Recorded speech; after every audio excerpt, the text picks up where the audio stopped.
या how are you, कैसे हो? I'm good. Sir, am I audible? Yeah you are absolutely fine, you are audible. So first of all, many congratulations for your excellent success and excellent result. Thank Congratulations. you, sir. Yeah, have a Thank you great so much. success ahead. Have a great success ahead. तो Sir, I can't believe I'm seeing you. I am in live with you. No problem, no problem, definitely no problem. अच्छा, तो definitely will be spending some time with you. So आप थोड़ा बताइए Okay, आपका sir. Rank कितना हुआ, आप कहाँ से बिलोंग करते हैं, कौन सा सब्जेक्ट है आपका बीएससी लेवल पे, आप थोड़ा बताइए सबको. सर, मैं बिहार से Excuse me, सर. सर, मैं बिहार से एक्चुअली चंपारण जिले से बिलोंग करता हूँ. बिहार के एक जिला है चंपारण, वहाँ से. और मैंने अपनी सेकेंड सेकेंड हायर सेकेंडरी मतलब वहीं से करी है, बेतिया जो सिटी है हमारी, जो टाउन. फिर मैंने 12 बोकारो झारखंड से करी थी. फिर मैंने एक ड्रॉप लिया था नीट की प्रिपरेशन. एक्चुअली मैंने नीट की प्रिपरेशन करने के लिए वो कोटा गया, फिर एक साल ड्रॉप करा. फिर उसके बाद सर मैंने आईसीआर का पेपर दिया था जो एग्रीकल्चर के लिए होते हैं. फिर मैंने वहाँ से उसमें अच्छी रैंक आने के बाद फिर मैंने जीबी पंत यूनिवर्सिटी जो पंतनगर उत्तराखंड में, वहाँ से मैंने 4 साल की वो ग्रेजुएशन प्रोग्राम के लिए एनरोलमेंट किया था, जो कि मेरा फाइनल ईयर है. फिर अभी 2 महीने बाद हमारा वो डिग्री भी मिलने वाली है. Okay sir okay. मेरी आईआईटी जैम में all India rank 21. 21 rank, excellent. मतलब 21 रैंक इन आईआईटी जैम, मतलब you are outstanding, excellent result, hats off to you. So you can thank you expect sir. your MSc in IIT Bombay itself. I believe you will be getting in IIT Bombay itself. Okay, okay, finger cross. okay, okay. So हम लोग और कुछ बात करेंगे definitely. पहले बताओ कि आपका okay sir. Target IIT jam क्यों था? क्योंकि एमएससी लेवल पे और भी बाकी सारा कुछ पे एंट्रेंस है, जैसे सीयूईटी पीजी भी है, यस सर. और भी बाकी सारा कुछ यूनिवर्सिटी का भी एग्जाम है. तो आप आईआईटी जैम के बारे में क्यों यस सोचे थे, सर. एंड कितना दिन पहले उसके बारे में आप प्रिपरेशन शुरू किए थे? सर एक्चुअली जब मैंने कॉलेज मैंने इनरोल करा था एग्रीकल्चर के लिए, बीएससी एग्रीकल्चर के लिए, जो आईसीआर के पेपर को, तो मुझे एक्चुअली आने के बाद उतना कुछ समझ नहीं आया था. एक्चुअली ब्लैंक वाला स्टेज आ गया था क्योंकि मैं इंटरेस्ट नहीं ले पा रहा था जो मैं कोर्स कर रहा था. तो फिर मुझे थर्ड ईयर जब हमारा खत्म हुआ, सब सेमेस्टर एंड हुआ, फिर मुझे मेरे दोस्तों से पता लगा, उन्होंने भी पेपर दिया दिया था आईआईटी जैम. और आईआईटी हमेशा मेरे लिए एक फैसिनेटिंग थिंग रहा है शुरू से भी, जब मैं 10th में भी था. अनफॉर्चुनेटली मेरी मैथ्स नहीं थी और अच्छी भी मैथ्स नहीं थी, इसलिए मैं आईआईटी की प्रिपरेशन नहीं कर पाया. बाकी मतलब इसलिए मैं मेडिकल कर रही थी, तो उस वजह से. तो आईआईटी हमेशा, तो मैं हमेशा चाहता था कि मास्टर्स कम से कम आईआईटी से करूँ. तो सर इस वजह से मैंने आईआईटी जैम के लिए अपना गोल रखा था. मतलब स्कूल लाइफ में आपका टारगेट था IIT at the BTech level, जो कि यस जेई सर. का थ्रू होना था, जो हो नहीं पाया वो एमएससी लेवल पे हो रहा है, right? Yes sir. Yes yes, that's absolutely fine. अच्छा, मैं एक सवाल आपको पूछना चाहूँगा डेफिनेटली, क्योंकि आपका टारगेट था इंजीनियरिंग लेवल पे पढ़ना आईआईटी में, बट अभी आप एमएससी लेवल पे आ रहे हो. एमएससी मतलब टोटली. या target target engineer sir, excuse me sir. Target actually engineering नहीं था, बट क्योंकि मैथ्स मेरी नहीं थी 12 लेवल, मतलब okay okay graduation okay. Intermediate में मेरी मैथ्स नहीं थी, तो उस वजह से मैं नहीं कर पाया. बाकी मैं मेडिकल का कर पाया उस वजह से, मेरी बायो ओके थी. ओके. लेकिन सो मैं हमेशा से सर आईटी के लिए फैसिनेटेड रहा हूँ. या ये जो एक है ना, एक बहुत बड़ा एग्जाम्पल है जो लोग सुन रहे हैं अभी, उन लोगों के लिए. काफी सारे लोग ऐसा सोचते हैं कि मेरा तो प्लस 2 लेवल पे मैथ्स था नहीं, या तो जिसके पास मैथ्स से हो सकता है कि थोड़ा वीक है, तो वो लोग ऐसे सोचते हैं कि आईआईटी जैम में जब एग्जाम देंगे उसमें मैथ्स से काफी सारे क्वेश्चन आता है. सो डेफिनेटली वो लोग ऐसे सोचते हैं कि मेरा तो होगा नहीं, क्योंकि या तो मेरा मैथ में उतना स्ट्रांग नहीं हूँ, या तो मैथ्स मैंने पढ़ा नहीं हूँ. बट आपको देख के definitely they will be inspired, क्योंकि आपका प्लस 2 में मैथ्स था नहीं, फिर भी you got 21 rank in IIT jam. Excellent. That means बस एक बात यहाँ पे तो क्लियर हो गया कि अगर आपका एक पार्ट वीक भी हो, आप दूसरा पार्ट में इतना स्ट्रांग कि क्योंकि आप मतलब आराम से उसको मैनेज कर सकते हो.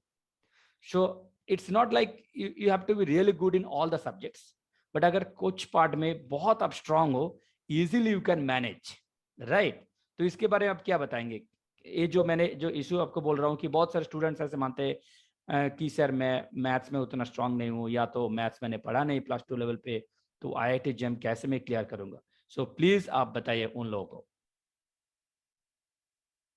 सर इनिशियली ऐसा मैं भी सोचता था, क्योंकि जब हमें एक्सपीरियंस नहीं होता चीज़ों का तो हम उन चीज़ों पे ज़्यादा वो टेंशन लेने लगते हैं, या फिर बहुत सारा ओवर थिंकिंग करते हैं कि ये नहीं है मेरे पास, वो नहीं है।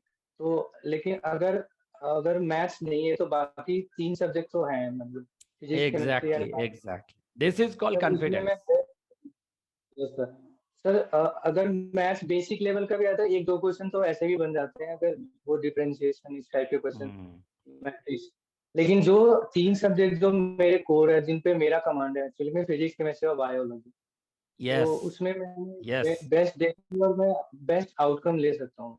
Exactly, hats off. मतलब आपका जो एग्जाम्पल मैं देख रहा हूँ ना, अब ऐसे मतलब कुछ होता है ना कि एक मान लीजिए कि एक बॉडी का एक पार्ट काम नहीं कर रहे, बाकी एक पार्ट जिसमें काम कर रहे हैं वो इतना स्ट्रांग है, वो जिसका जिसके पास दो हाथ है या तो सब कुछ काम कर रहे हैं, उससे भी इसका एफिशिएंसी बेटर है, right. So you have said that example. Actually मैंने आपकी आपकी वो वीडियो भी देखी थी, जिसमें आपने कैसे समझाया था कि how you can get into IIT without attempting maths paper और केमिस्ट्री पेपर फॉर ओ, आप वो गेट। देखे थे. अच्छा अच्छा यस अच्छा. सर। तो ओके आपकी ओके. वीडियोस मैंने हर एक वीडियो देखी है और फॉलो भी करी है, क्योंकि बायोकेमिस्ट्री और ये तो आप कंसेप्ट जो करते थे मतलब मैं तो बहुत वो करूंगा, कंट्रीब्यूशन रहा है आपका, क्योंकि आपसे मैंने बहुत सारे कंसेप्ट ग्रैप्स करे हैं आपके वीडियोस से, आपके लेक्चर्स से। तो अच्छा, तो यू हैव पीडब्ल्यू बीन, का वो जो हम लोग का जो सिटीज बैच शुरू हुआ था, आप उसको फॉलो करते थे on regular basis? Sir regular most of the cases में करता था। आपकी वीडियोस मैंने एक भी नहीं छोड़ी सर, बिकॉज मुझे क्योंकि आपकी वीडियो कंसेप्चुअल वीडियोस होती है और मुझे ज्यादातर वो वीडियोस ही देखनी थी। बाकी चीजें मैं खुद से भी थोड़ा बहुत कर ले पा रहा था, लेकिन जो बायोकेमिस्ट्री पार्ट ये हो गया, वो थोड़ी सी समझने वाली वीडियोस थी, तो उस वजह से मैं, और मुझे मजे आते थे सर आपकी वीडियोस, मतलब लेक्चर्स ओके देखने में। Okay okay okay, thank you thank you thank you. अच्छा, तो आप अभी सीनियर बन जाओगे डेफिनेटली. तो आपका जो जूनियर्स जो स्टूडेंट्स होंगे, जो कि आपके तरह प्रिपरेशन शुरू करेंगे, तो उनके लिए आप क्या बताएंगे? मतलब what will be your advice to your juniors? Sir advice will be very simple, because मैं भी जैसे नीट की प्रिपरेशन से ग्रेजुएशन करने आ गया, और 2-3 साल तक मतलब इधर उधर रहा, क्या करूं कुछ क्या, मतलब थोड़ा सा डेविएटेड हुआ, जो कि नहीं होना है। जैसे मैं अपने जूनियर्स को ये बोलूंगा कि आप शुरू से ही मतलब दो मतलब या तो आप सीनियर से कोई हेल्प लो, या फिर आप कोई अलग अच्छे इन्फॉर्मेशन सोर्स से देखो कि आपको करना क्या है, एक्चुअली आपको मन किस चीज में लग रहा है, rather देन कि आप इधर उधर भीड़ में भटको और जाओ उनके पीछे, और आखिर में फिर आप उसको एंड अप गिविंग देम, मतलब गिव अप करके छोड़ दो। और तो मैं जैसे कि एक्चुअली जो मैंने गलती करी, मैं वो नहीं चाहूंगा कि बाकियों को करें, क्योंकि मैंने बहुत लास्ट में आके डिसाइड करा कि मुझे आईआईटी जैम के लिए, क्योंकि ये चीजें मैं पहले, मुझे अफसोस हुआ कि मैं नहीं जान पाया कि और अच्छे से प्रिपेयर कर पाता, कि जिस तरीके से मैंने 3-4-5 महीने में ही बहुत बेस्ट, अब मैं अब इसको बता नहीं सकता कि कैसे करी, लेकिन ये चीजें मैं जूनियर्स को नहीं बोलूंगा करने की, वो एक सिस्टमेटिक तरीके से जाएं, और उनके पास बहुत अच्छा खासा टाइम होगा, इजीली हो जाएगा। और जो जो भी कोचिंग या जहाँ से भी वो सोर्स से पढ़ रहे हैं, तो वो मतलब थोड़े ऑनेस्टली फॉलो करें। तो वो चीजें मैं बोलूंगा कि ये थोड़ा हाँ, अचानक से कोई डिसीजन लेके और लास्ट मोमेंट पे करना, जो कि वो चाहिए पहले से आप किसी भी सोर्स से आप इंफॉर्मेशन लो अच्छे से, सोच समझ के, और अपने इंटरेस्ट के अनुसार लो उसमें। और अच्छा होगी 1-1.5 साल पहले पता लग जाए, या फिर आप पहले से पता है आपको, तो फिर और बेस्ट, ये तो बेस्ट चीज होगा, क्योंकि मुझे पहले से नहीं पता थी सर एक्चुअली, तो फिर भी मैंने कोशिश करी ओवरकम करने की चीजें। Okay okay. तो फिलहाल आपका टारगेट क्या है एमएससी के बाद? एमएससी तो आपको हो ही जाएगा डेफिनेटली. तो एमएससी के बाद टारगेट क्या है? सर एक्चुअली मुझे टीचिंग में जाना है, तो मतलब थोड़ा सा मेरा उधर झुकाव है टीचिंग का, तो मैं टीचिंग में जाना चाहता हूँ। अच्छा, नहीं, यहाँ पे मैं एक छोटा एक चीज में ऐड कर दे रहा हूँ। देखो अभी तक क्या हुआ ना, अभी तक आपको ग्रेजुएशन लेवल पे एक एक्सपोजर मिला, डेफिनेटली कुछ ना कुछ तो मिला। बट आप जब आईआईटी में आओगे ना, तो आपको एक वर्ल्ड ऑफ एक्सपोजर मिलेगा। तो अभी तक आप जो यस सोच सर, रहे हो, यस। जितना एक्सपोजर मिला है, on that basis you are thinking. तो जब आप आईआईटी में आओगे, वहाँ का जो एक्सपोजर आपको मिलेगा, I'm sure your thinking process will be definitely changed, and you will start thinking so many things because you will be exposed to a lot of opportunities across the world, not across India. So वहाँ पे आके definitely आप research के बारे में सोचोगे, you will think about PhD. That's why I wanted to study over there, because मैं बहुत सारी चीजों को जो यहाँ पे नहीं मिल पाया, या फिर कुछ चीजें लैक कर गई, वो मुझे एक्सप्लोर करनी है। और मे बी मेरी कुछ जो थिंकिंग है वो और चेंज हो, कि मुझे और कुछ आइडिया मिल जाएंगे, मे बी रिसर्च के ओरिएंटेड चीजें मिल जाए। तो मुझे एक्चुअली सर रिसर्च और टीचिंग में मुझे थोड़ा सी कंफ्यूजन है। या that is expected from an IITian, of course. या सो बस लास्ट एक सवाल है मेरा। जैसे देखिए, this is your success, let me be very honest, क्योंकि you have worked hard, you have studied, you have qualified it, it is absolutely your success, we have nothing to do with it.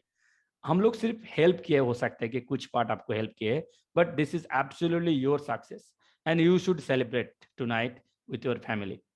सो मेरा बस एक छोटा सा सवाल है कि आप फिजिक्स वाला का कुछ क्लास डेफिनेटली आप किए होंगे, जैसे आप बोल रहे थे। फिर हम लोग का जो सिटीज बैच जो लॉन्च हुआ था आईआईटी जैम से पहले, तो आपको क्या लगता है कि हम लोग जिस टाइप का वीडियो वहाँ पे अपलोड करते थे, जिस टाइप का इंटरेक्शन स्टूडेंट्स के लिए हम लोग शेयर करते थे, आपको क्या लगता है कि is it helpful for the students to qualify this kind of national entrance? Yes sir, definitely it is helpful, because personally मैं तो एक एग्जांपल हूँ। मैंने भी बहुत सारी हेल्प लिया है उन वीडियोस से। तो जैसा फिजिक्स आप जो स्ट्रक्चर था, चीजें जैसे क्रैश कोर्स में आप लोगों ने बहुत उतने कम टाइम में भी बहुत अच्छे से चीजों को कंप्लीट किया। मतलब जितना, जो कि बहुत मुश्किल चीजें हैं, जो कि इतनी वास्ट सिलेबस, बड़ी सिलेबस, उसको तरीके से वो फर्स्ट टाइम। तो वो चीजें मुझे बहुत अच्छी लगी, और स्ट्रक्चर तरीके से हुई कि जो जो एरिया जहाँ पे मैक्सिमम स्टूडेंट, वो भी ध्यान देते हुए कि स्टूडेंट कहाँ पे ज्यादा कंसेप्ट में लैग करते हैं या फिर ज्यादा जरूरत पड़ती है, और वहाँ पे क्वेश्चन गलत होने के ज्यादा चांसेस होते हैं।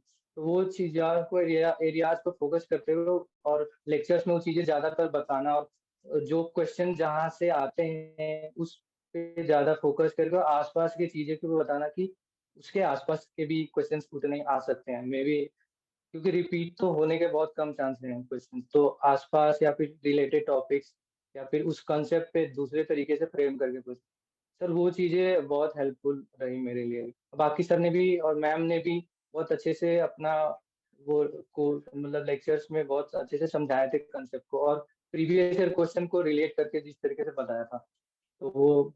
और डीपीपी भी मैंने सर डीपीपी उतनी फॉलो नहीं करी थी, लेकिन मैंने देखी थी कि जो लेक्चर्स होते थे उसी से रिलेटेड डीपीपी थे, तो वो कंसेप्ट को रिवाइज करने का अच्छा मौका, मतलब तो वो तरीका था कि डीपीपी से